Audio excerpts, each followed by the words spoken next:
আল্লাহু আকবার।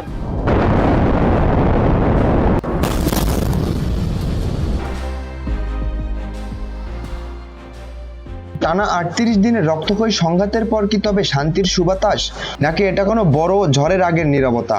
যুদ্ধ স্থায়ীভাবে বন্ধের লক্ষ্যে আগামী ১০ এপ্রিল ইসলামাবাদে মুখোমুখি হচ্ছে যুক্তরাষ্ট্র ও ইরান।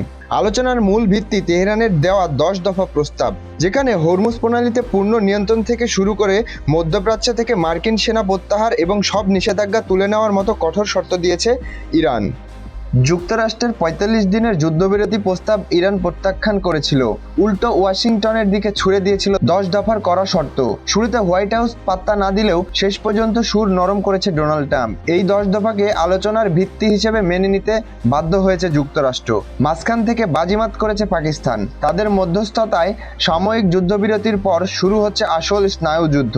আগামী শুক্রবার ইসলামাবাদে বসছে দুই চিরশত্রুর হাই প্রোফাইল বৈঠক। কিন্তু কি আছে দর কষাকষি ভিত্তি এই ১০ দফার? ইরানের সুপ্রিম ন্যাশনাল সিকিউরিটি কাউন্সিল যে রূপরেখা প্রকাশ করেছে তাতে সবচেয়ে বড় সত্য হরমুজ প্রণালী।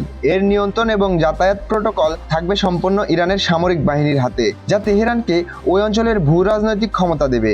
এখানেই শেষ নয়, ইরানের মিত্রদের ওপর ইসরায়েল ও যুক্তরাষ্ট্রের হামলা বন্ধ এবং মধ্যপ্রাচ্যের সব ঘাঁটি থেকে মার্কিন সেনা প্রত্যাহারের মতো কঠিন দাবি জুড়ে দেওয়া হয়েছে। সেই সাথে যুদ্ধের ক্ষতিপূরণ, সব ধরনের অর্থনৈতিক নিষেধাজ্ঞা প্রত্যাহার এবং জাতিসংঘ নিরাপত্তা পরিষদের অতীত সিদ্ধান্তগুলো বাতিলের শর্ত দিয়েছে ইরান। বিদেশে জব্দ থাকা ইরানের বিলিয়ন বিলিয়ন ডলারের সম্পদ ছেড়ে দিতে হবে বিনা শর্তে। আর এই পুরো ১০ দফা চুক্তিতে জাতিসংঘের নিরাপত্তা পরিষদের মাধ্যমে অনুমোদন বা গ্যারান্টি সত্ত্বেও দিয়েছে তেহরান। তেহরানের বার্তা স্পষ্ট, আমেরিকাকে তারা এক বিন্দুও বিশ্বাস করে না। তাই ১৬ আনা দাবি আদায় না হওয়া পর্যন্ত যুদ্ধের পথ ছাড়বে না তারা। মার্কিন গণমাধ্যম সিএনএন দাবি করেছে ট্রাম্প নাকি ইরানের ১০ দফায় মেনে নিয়েছেন, তবে সোশ্যাল মিডিয়ায় পোস্ট করে তাদের ফ্রড বলে উড়িয়ে দিয়েছেন খোদ মার্কিন প্রেসিডেন্ট। ফলে সমীকরণ দাঁড়িয়েছে অদ্ভুত। দুই পক্ষই যুদ্ধবিরতি নিয়ে নিজেদের মতো করে জয় দাবি করছে। এখন দেখার বিষয়, ১৪ দিন পর ইসলামাবাদ থেকে শান্তির সাদা কবুতর ওড়ে নাকি নতুন করে বেজে ওঠে যুদ্ধের দামামা। টপ নিউজ, মোহাম্মদ মনির।